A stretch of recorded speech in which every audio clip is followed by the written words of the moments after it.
The US and China are at each other's throats again. This time it's about the Chinese balloon that America says was spying on its territory. Now, the way that this has played out has shown us a lot about just how brittle the relationship is between these superpowers. And it could be a dry run for something much bigger in the future. First, let's have a quick review of what happened. When the US announced it had discovered the balloon, it was well over US territory in Montana, where the Americans have many of their nuclear missiles. Now, spying happens all the time, but this looked pretty blatant. China insisted it was just a weather balloon, but it became something the media and politicians could really latch onto. You had hot takes everywhere, and everyone had an opinion about what to do. And there was massive pressure on Joe Biden to take action.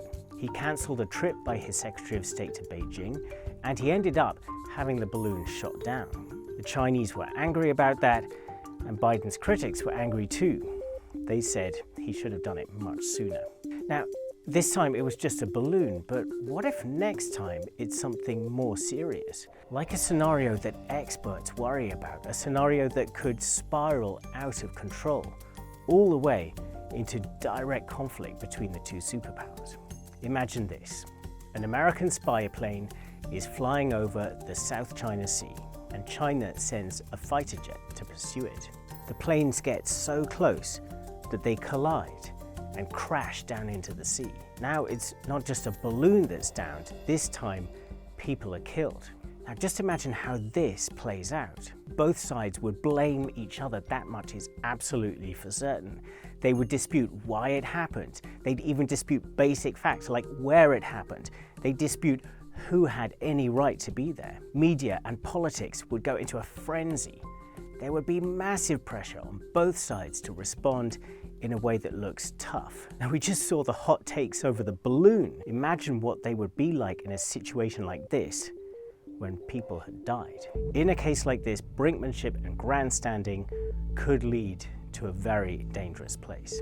And if you're thinking, well, that may just never happen, well, just a few weeks ago, it very nearly did. A Chinese fighter and a US spy plane, according to the Americans, came within 6 meters of each other over the South China Sea just in December.